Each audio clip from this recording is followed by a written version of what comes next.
Bismillahirrahmanirrahim. Assalamualaikum warahmatullahi wabarakatuh.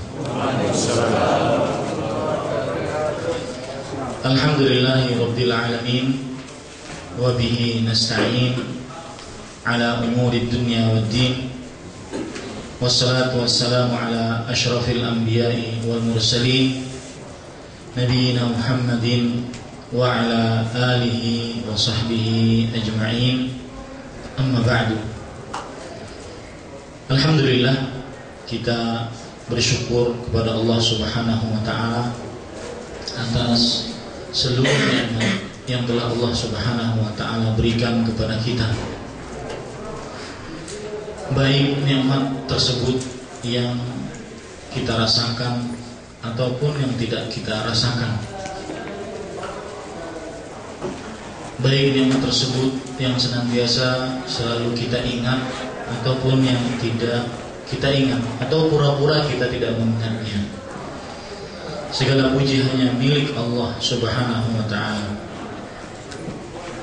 Salawat dan salam semoga selalu Allah berikan kepada Nabi kita Muhammad sallallahu alaihi wa ala alihi wasallam, para keluarga beliau, para sahabat serta orang-orang yang mengikuti beliau sampai hari kiamat kelak. Saya berdoa dengan nama-nama Allah yang husna dan sifat-sifat yang mulia. Allahumma aslih lana dinana alladhi huwa ismatu amrina, wa aslih lana dunyana allati fiha ma'ashuna, wa aslih lana akhiratana allati fiha ma'aduna, waj'alil hayata ziyadatan lana fi kulli khair, waj'alil mauta rahatan lana min kulli syarr. Wahai Allah, perbaikilah urusan agama kami yang merupakan penjaga diri kami, dan perbaikilah urusan dunia kami yang di dalamnya tempat tinggal kami, dan perbaikilah urusan akhirat kami yang di dalamnya tempat kembali kami. Dan jadikanlah kehidupan ini sebagai tambahan untuk kami dalam setiap amal kebaikan, dan jadikanlah kematian sebagai peristirahatan bagi kami dari setiap dosa dan keburukan. Allahumma amin. Para ikhwah yang dirahmati oleh Allah Subhanahu wa taala, bapak-bapak, saudara-saudara, saya sangat berterima kasih dan bergembira bisa kembali bertemu dengan kawan-kawan lama, sahabat-sahabat lama yang saya kira sudah ditelan bumi, nggak ketemu lagi. Sudah lama tidak bersua, akhirnya kembali berjumpa. Dan ini adalah merupakan kesenangan seorang muslim ketika bertemu dengan muslim lainnya, seakan-akan dia adalah saudara yang sudah lama tidak ketemu, dan saling mencintai karena Allah Subhanahu wa ta'ala adalah amalan yang sangat agung. Jangan pernah meremehkan mencintai sesama saudara muslim karena Allah Subhanahu wa ta'ala, yang tidak diharapkan darinya komersil, kepentingan dunia, ataupun keuntungan yang didapatkan dari persahabatan tersebut. Semuanya hanya karena Allah Subhanahu wa ta'ala. Bukankah dalam sebuah hadis sahih riwayat Bukhari, salah satu dari 7 golongan yang mendapatkan naungan, yang mana pada hari itu tidak ada naungan kecuali naungan-naungan yang Allah Subhanahu wa ta'ala miliki. Di antara mereka yang mendapatkan naungan tersebut, padahal manusia seluruhnya, kita seluruhnya akan dikumpulkan dalam keadaan hufatan, uratan, ghurlan.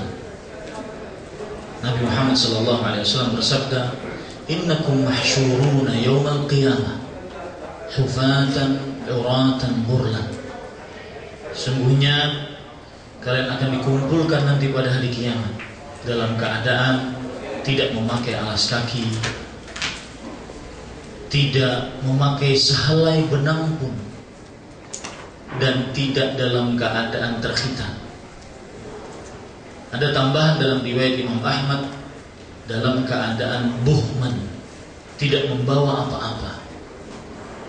Dalam keadaan seperti itu, tudna syams, didekatkan matahari, hingga jarak antara kita dengan matahari hanya 1 sampai 2 mil saja.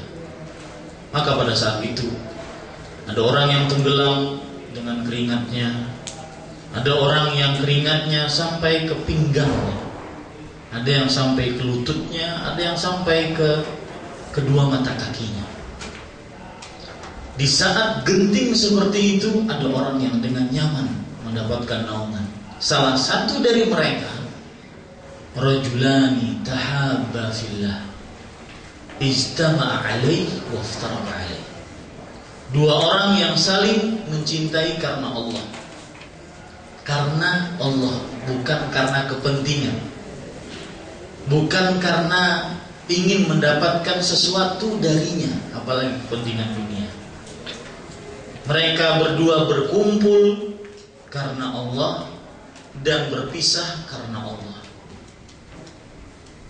Maka sekali lagi saya sangat berterima kasih dan bersyukur pada Allah Subhanahu wa taala bisa bertemu dengan kawan-kawan karena Allah Subhanahu wa taala. Mudah-mudahan Bapak-bapak, saudara-saudara sekalian selalu dilindungi oleh Allah Subhanahu wa taala dan selalu dijaga oleh Allah Subhanahu wa taala sampai ajal menjemput kita. Allahumma amin.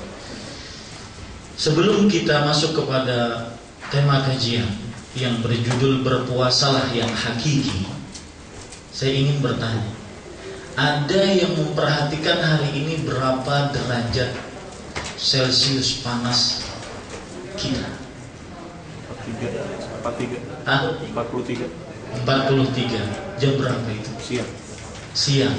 Jam habis Jumat, setelah Jumat, sebelum Jumat. Mungkin pas Jumatan lebih panas lagi ya. Ada yang sampai derajatnya hari-hari ini 45 derajat Celcius. Sampai? Bahkan mungkin ada yang sampai lebih dari itu. Ini hanya sebagai muqaddimah bahwa kita pada tahun ini ditakdirkan oleh Allah Subhanahu wa taala untuk memasuki bulan Ramadan dalam keadaan musim panas dan di tengah-tengah musim panas.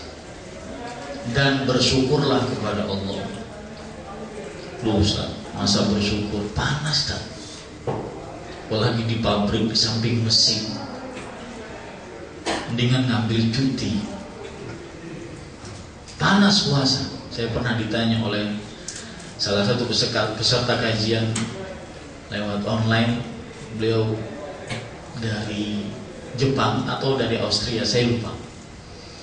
Ustaz, kami puasa sehari berbuka cuma 5-4 jam karena matahari terbenam hanya 5-4 jam saja.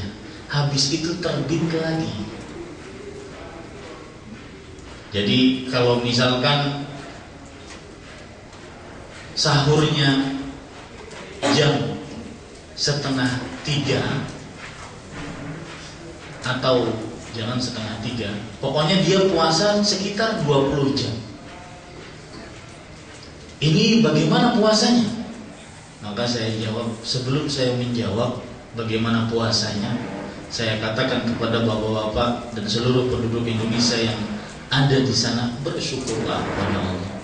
Ternyata Allah menginginkan pahala yang besar bagi Anda dalam puasa Anda.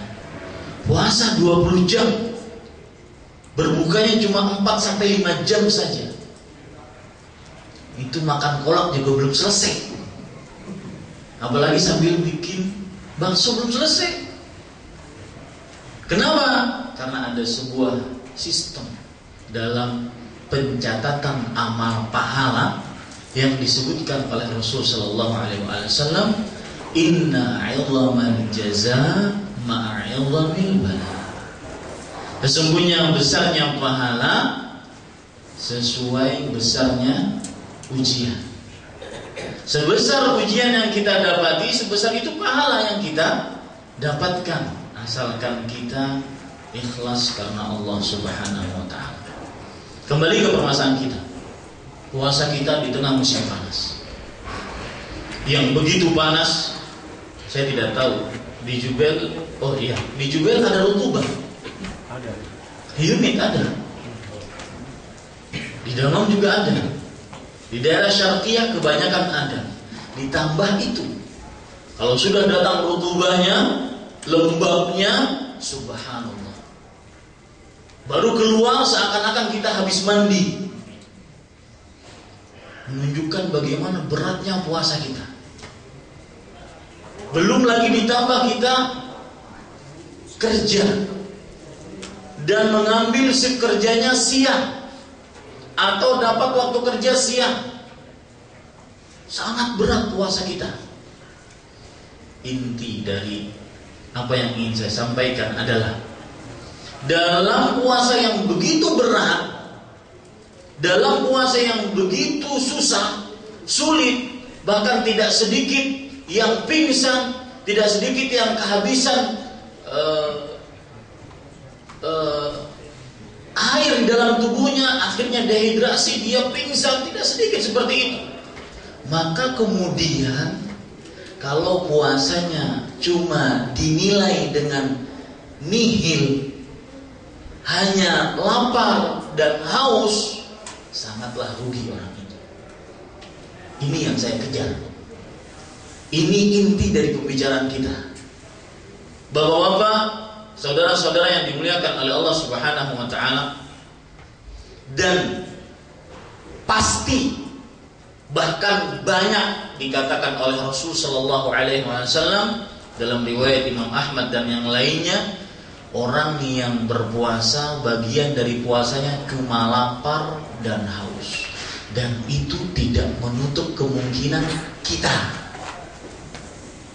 Rasul sallallahu alaihi wasallam bersabda, "Rubba sha'imin hadduhu min siyamihi al-ju' wal 'atash." Berapa banyak orang yang berpuasa, bagian dari puasanya hanya lapar dan haus.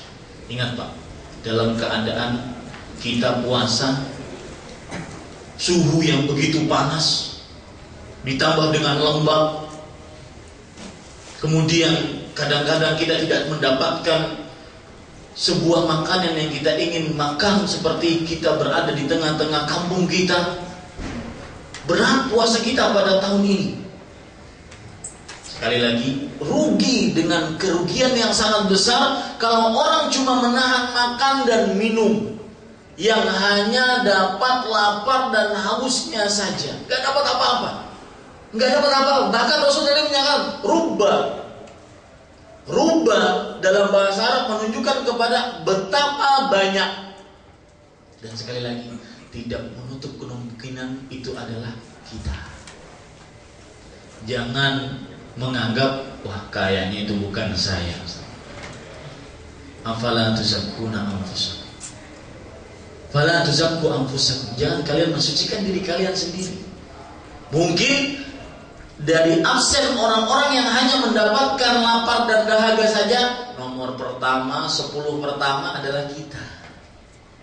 Kira-kira bagaimana bisa terlepas dari itu?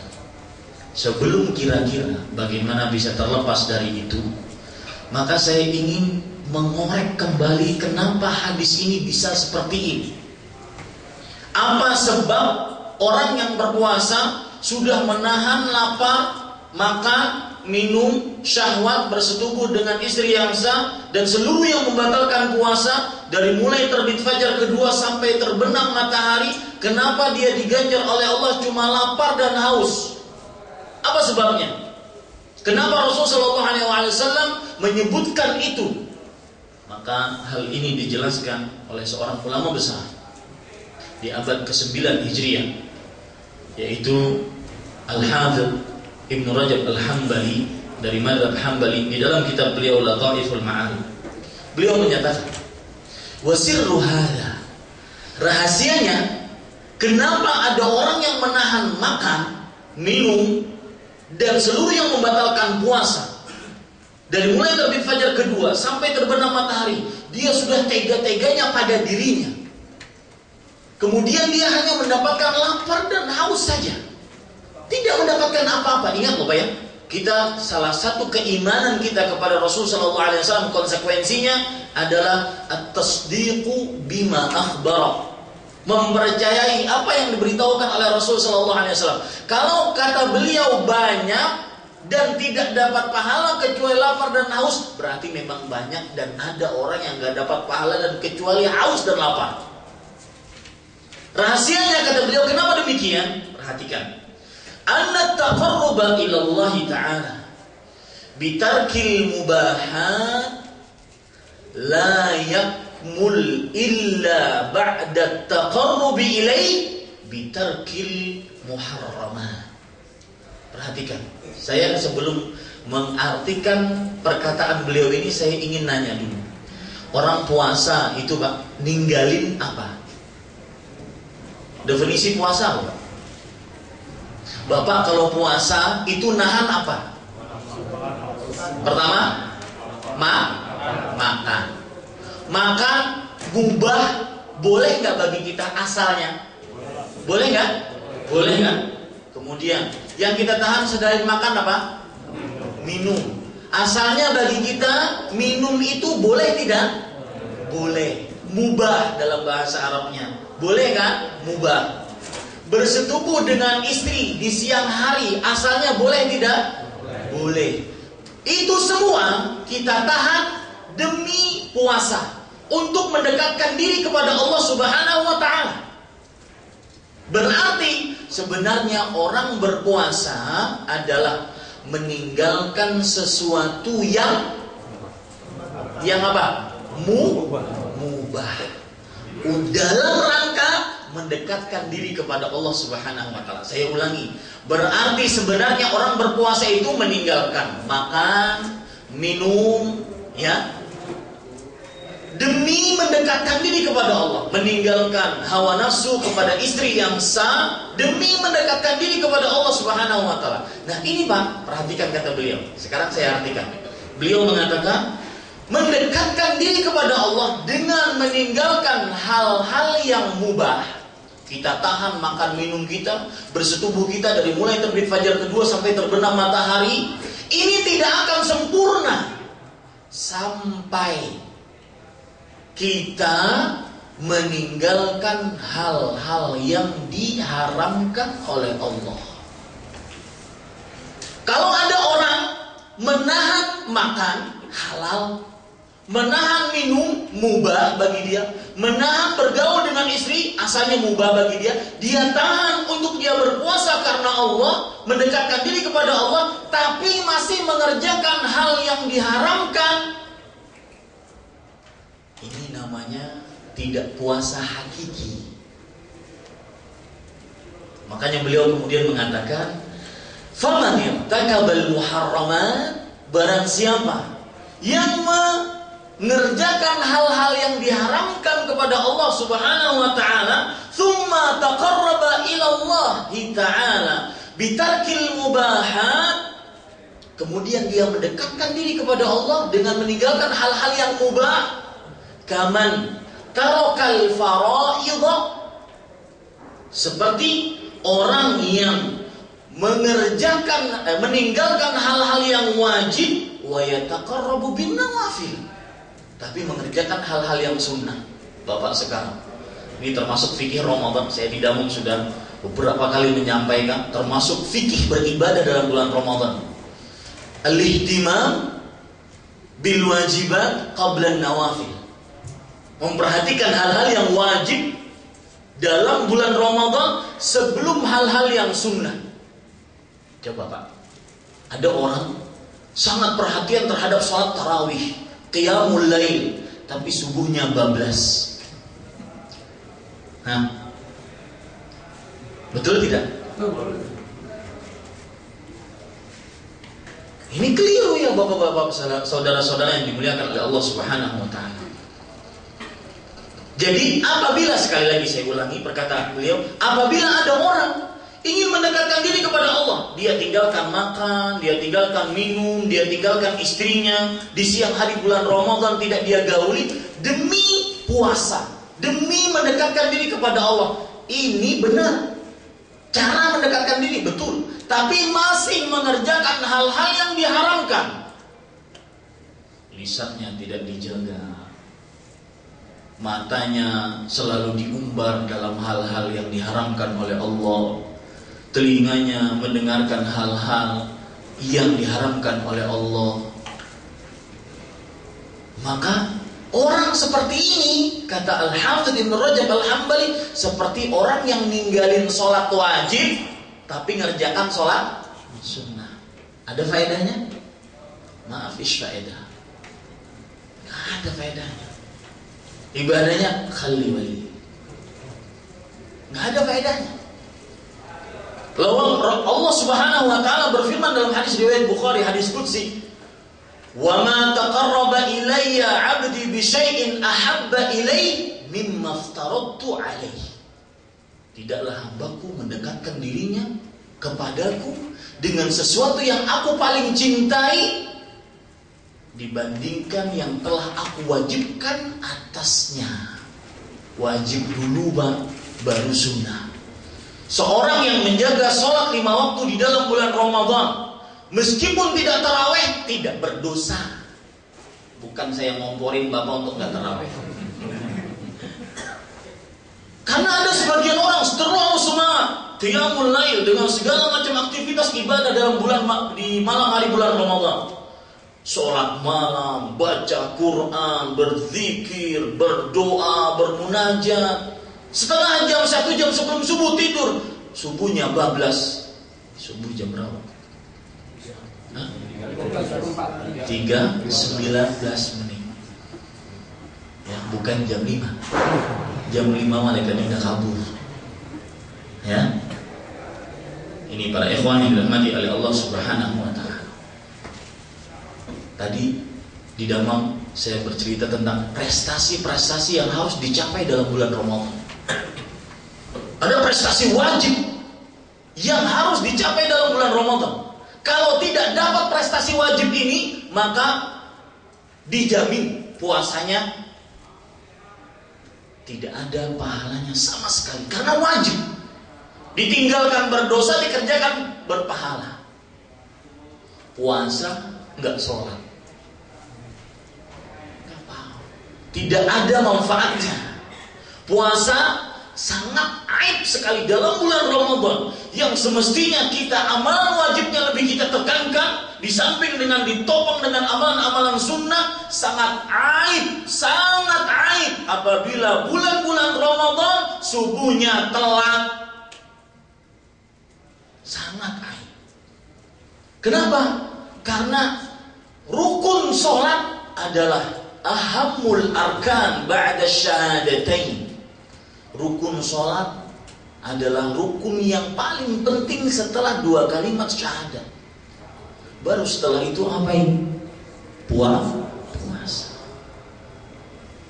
Ini para ikhwan yang dirahmati oleh Allah Subhanahu wa taala. Jadi kalau kita perhatikan, sekali lagi saya meringkas tadi, puasa kita akan tidak ada manfaatnya, hanya lapar haus. Kalau seandainya masih mengerjakan hal-hal yang diharamkan, dan itu sudah diperingatkan oleh Rasul Sallallahu Alaihi Wasallam dalam beberapa hadis beliau. Coba perhatikan dalam sebuah hadis yang diriwayatkan oleh Imam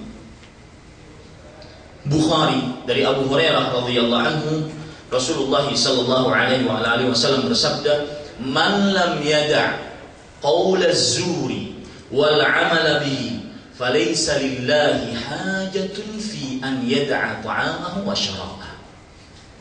Barang siapa yang tidak meninggalkan perkataan dusta dan perbuatannya yang berkonsekuensi kepada kedustaan, maka Allah tidak membutuhkan dia meninggalkan makan minumnya dan dusta, meskipun bercanda tidak diperbolehkan. Meskipun bercanda tidak diperbolehkan, karena Rasulullah SAW menjamin seseorang akan mendapatkan rumah di tengah surga, liman tarakal kadhiba walau kana mazihan, bagi siapa yang meninggalkan dusta meskipun dalam keadaan bercanda, lagi bergurau. Ini para ikhwan yang dirahmati oleh Allah Subhanahu wa taala.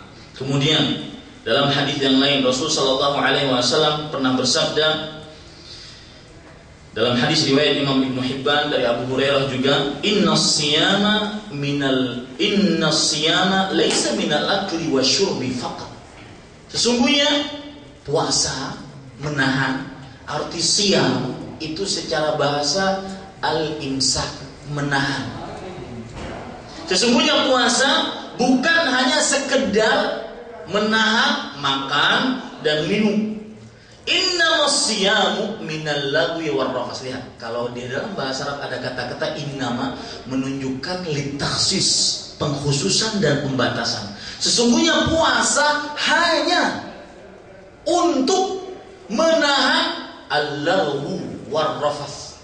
Al-lagwu perkataan sia-sia, terlalu banyak tertawa, terlalu banyak berhura-hura. Puasa-puasa sama saja dengan berbuka. Nanti saya akan bacakan perkataan Jabir bin Abdillah, bagaimana mereka benar-benar mengamalkan sabda Rasul sallallahu alaihi wasallam, rubba sa'imin hadduhu min siyami al-ju' wal 'atash. Mereka sangat menjauhi hadis ini. Berapa banyak orang yang berpuasa dan mendapatkan bagian dari puasanya hanya lapar dan haus saja. Mereka sangat menjauhi hadis ini.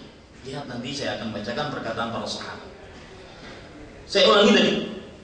Sesungguhnya puasa bukan hanya sekedar menahan makan dan minum, tetapi puasa hanya menahan perkataan sia-sia dan rafath. Al-Hafidz Ibnu Hajar Al-Asqalani rahimahullah dalam kitab beliau Fathul Bari mengatakan, ar-rafathu al-muradu bihi al-jima'. Rafath maksudnya adalah persetubuhan wanita dengan laki-laki. Segala macam yang berkaitan perbicaraannya antara persetubuhan lelaki dengan perempuan, bulan Ramadan tutup. Kemudian beliau mengatakan wa muqaddimati, dan segala muqaddimah yang berbicarakan tentang persetubuhan laki dan perempuan dalam bulan Ramadan tutup. Rugi Pak puasa kita. 40 derajat Celcius hanya mendapatkan lapar dan haus. Rugi. Tidak ada pahalanya. Ini para ikhwah yang dirahmati oleh Allah Subhanahu wa taala. Kemudian para ikhwah yang dirahmati oleh Allah Subhanahu wa taala, saya ingin membacakan perkataan-perkataan dari ulama-ulama terdahulu. Dari mulai para sahabat Nabi radhiyallahu anhu.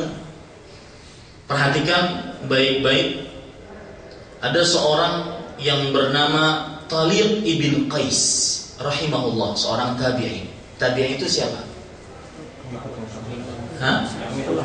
Yang melihat sahabat dan beriman dan meninggal dalam keimanan.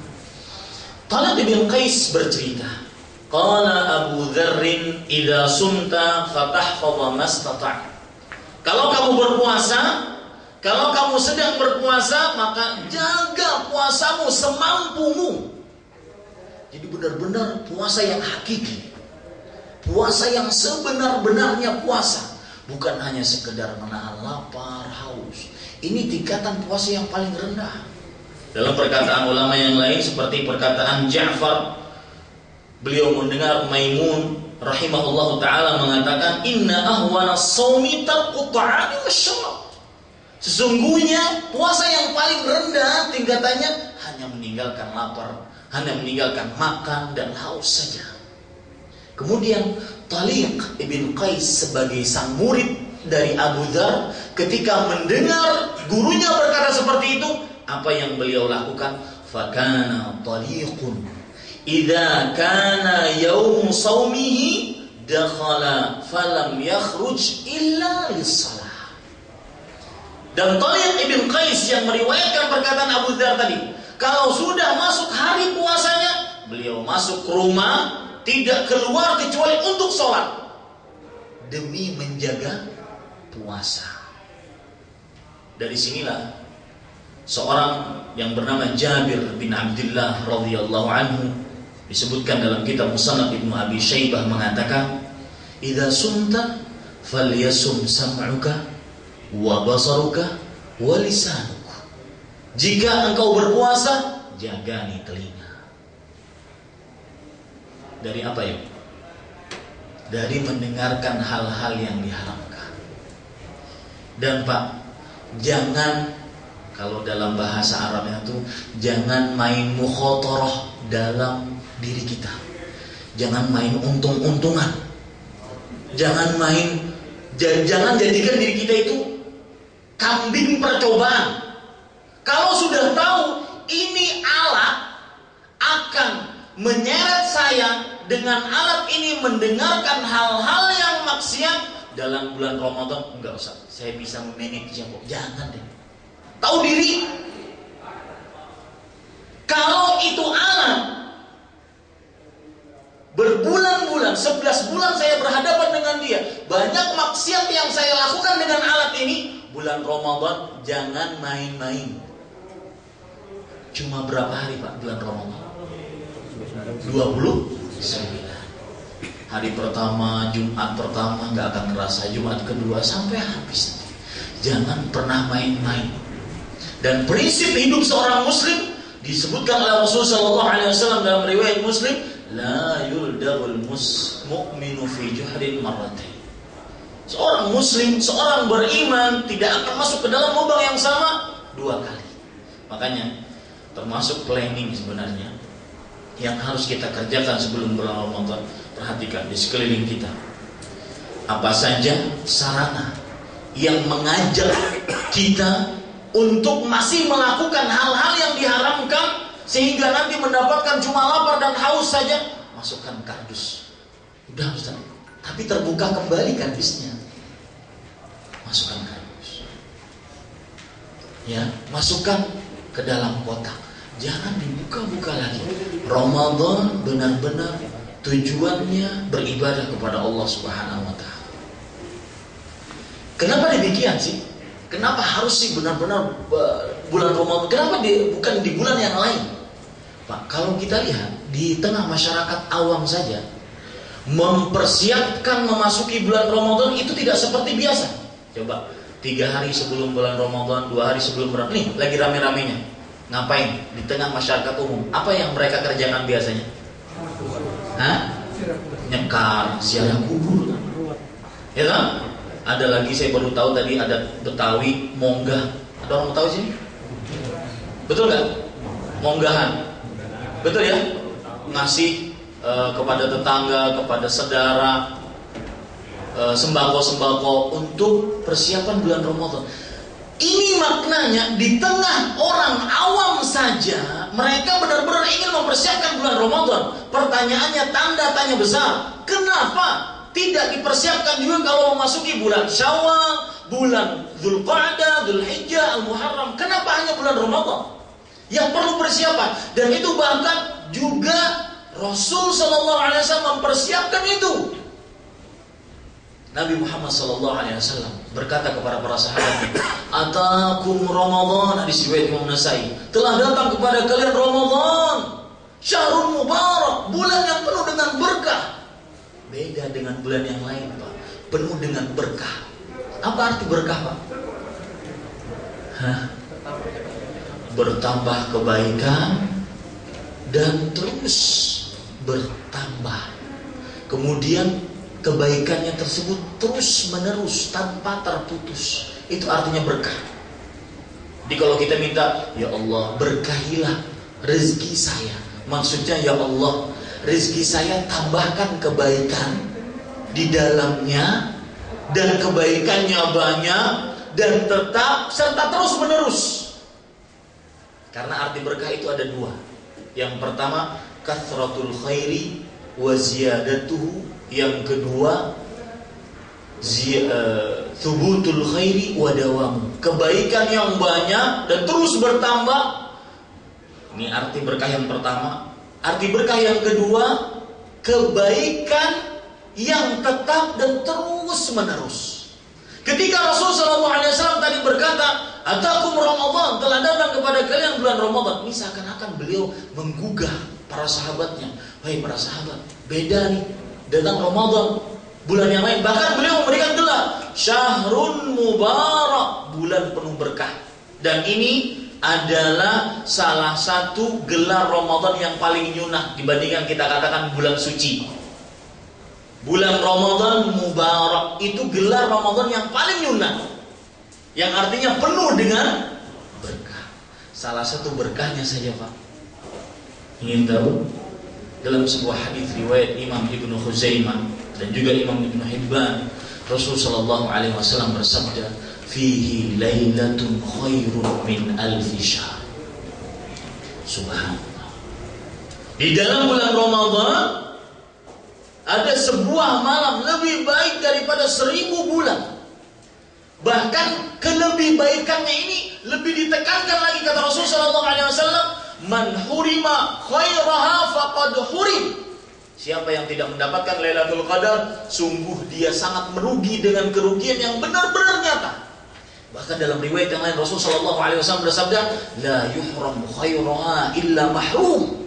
Tidak ada yang diharamkan untuk mendapatkan kebaikan Lailatul Qadar kecuali orang-orang yang sangat diharamkan dari kebaikan.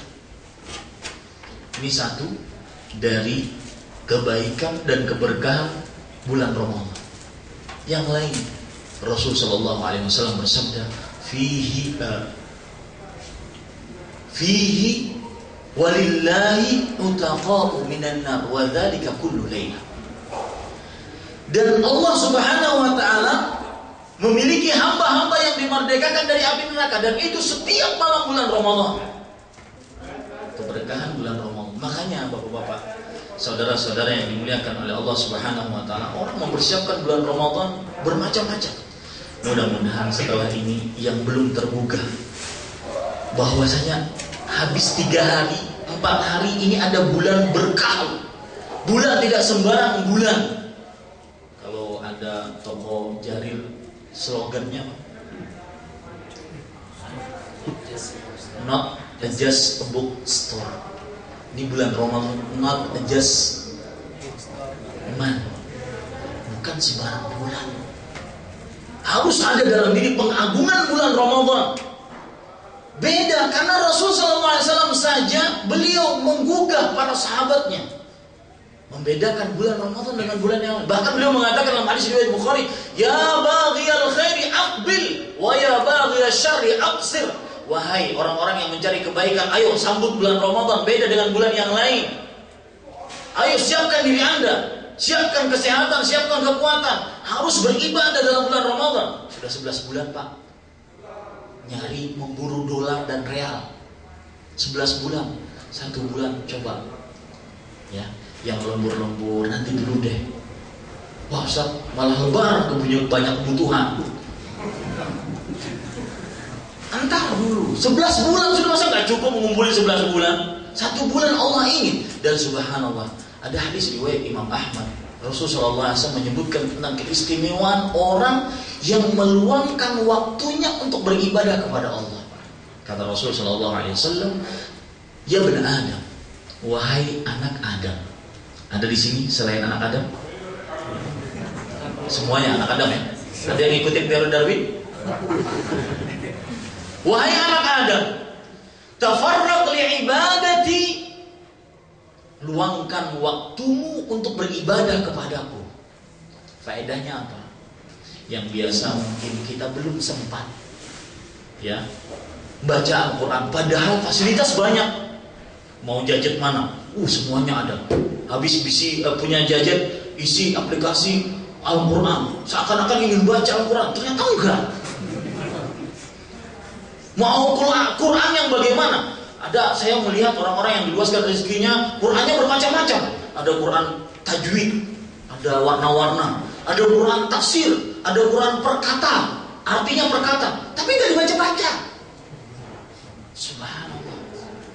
Ini malah nambah berat nanti di hari kiamat. Tuh, kamu punya banyak alat, malah nggak baca. Itu yang seadanya malah hafal Quran. Saya jadi teringat, Pak, kalau lagi jamaah gitu ya, terlambat terutama, saya sering banget terlambat jamaah, jujur saja. Saya jadi sering teringat seorang tabi'in atau seorang ulama salaf. Buntung kakinya, tapi 40 tahun tidak pernah terlambat di saf pertama. Iqamah diiqamahkan, dia di depan, di belakang punggung imam. 40 tahun. Ini orang, Pak, nanti hari kiamat akan menjadi pemberat kita. Yang sehat-sehat, kemana kamu tuh? Tuh yang buntung aja di saf pertama tuh. Ente sehat, udah gemuk-gemuk, ya. Maka itu termasuk prestasi wajib dalam bulan Ramadan, Pak. Saya sebutkan tadi di Damon. Prestasi-prestasi wajib yang apabila seorang lelaki tidak mengerjakannya, jangankan bulan Ramadan, bulan lain saja tidak mengerjakannya berdosa, yaitu berjamaah di masjid. Prestasinya, Pak, usahakan. Bukan usahakan, wajib bagi lelaki untuk berjamaah di masjid, terutama bulan Ramadan. Harus ada tekad, Pak. Harus punya prestasi. Saya ingin mencapai ini. Dalam bulan Ramadan tidak boleh saya lepas jamaah. Harus, tidak boleh saya terlambat, tidak boleh saya telat sholat dan semisalnya. Ini prestasi-prestasi yang harus diambil dalam bulan Ramadan. Coba perhatikan sekali lagi perkataan Jabir tadi, idza sumta falyasum sam'u. Maka jagalah pendengaranmu. Puasakanlah pendengaranmu, puasakanlah penglihatanmu, puasakan lisanmu. Anil kadhibi wal mahari, dari dusta dan yang berbau haram. Wada'adzal jar, tinggalkan menyakiti tetangga ketika puasa. Kemudian, ini perhatikan. Ini prinsip hidup seorang muslim ketika puasa. Wal yakun 'alaika sakinatun wa waqar. Hendaknya kamu bersikap tenang, penuh wibawa ketika puasa. Kemudian beliau mengatakan, wala taj'al yauma shaumika wa yauma fitrika sawa. Jangan jadikan hari puasamu dengan hari tidak puasamu sama. Beda, Pak. Ramadan dengan selain Ramadan beda. Jangan samakan hari-hari puasa Ramadan dengan hari-hari selain Ramadan, tidak sama. Ya, jangan samakan.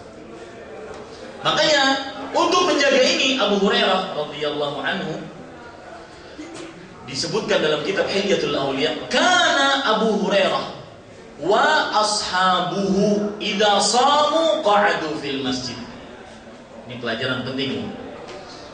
Abu Hurairah dan para sahabatnya kalau lagi puasa, beliau mencari tempat yang paling kondusif untuk beribadah.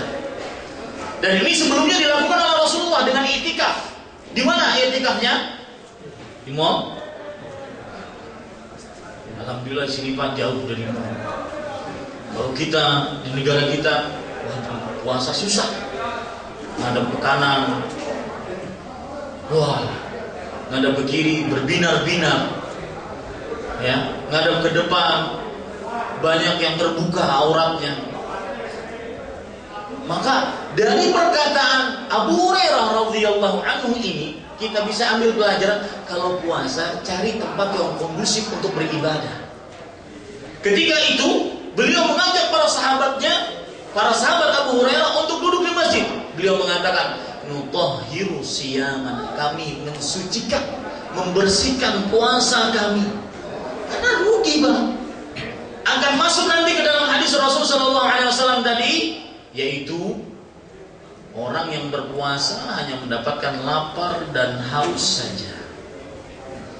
Para ikhwah yang dirahmati oleh Allah Subhanahu wa taala, Mujahid, seorang ulama besar, muridnya Abdullah bin Abbas radhiyallahu anhu, Mujahid, seorang ulama tafsir dari generasi tabi'in, beliau mengatakan khoslatani man hafizahuma salima lahu saum.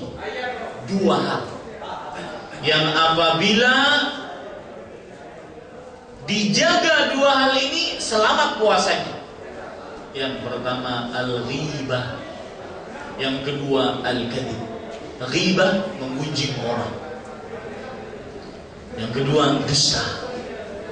Dan dusta dengan segala macam bentuk dusta. Berkata tanpa ilmu, dusta atas nama Allah. Menyebarkan hadis palsu, dusta atas nama Rasulullah. Dan ini dusta yang paling tercela. Dan dusta yang lainnya adalah al-ikhbar khilaful waqi', memberitahukan sesuatu yang tidak sesungguhnya. Ini masih derajat di bawah. Tapi yang paling parah, apalagi kalau sudah tulis status, kayaknya ahli fatwa sedunia. Hukum begini adalah haram. Sambil nanti ditulis, kayaknya sih haram. Oh kayaknya itu. Ngomong tentang masalah agama masih kayaknya. Ya, hati-hati. Dalam bulan Ramadan jangan sebarkan hadis-hadis palsu. Yang penting kalau ada qala Rasulullah itu dianggap hadis. Hati-hati, Pak. Rasul sallallahu alaihi wasallam pernah bersabda, "Man kadzaba 'alayya muta'ammidan falyatabawa maq'adahu minan nar." Barang siapa yang berdosa atasku dengan sengaja, maka ambil tempat yang paling pantas di neraka. Para ikhwan yang dirahmati oleh Allah Subhanahu wa taala, sesudah kita mengetahui itu, jadi poin yang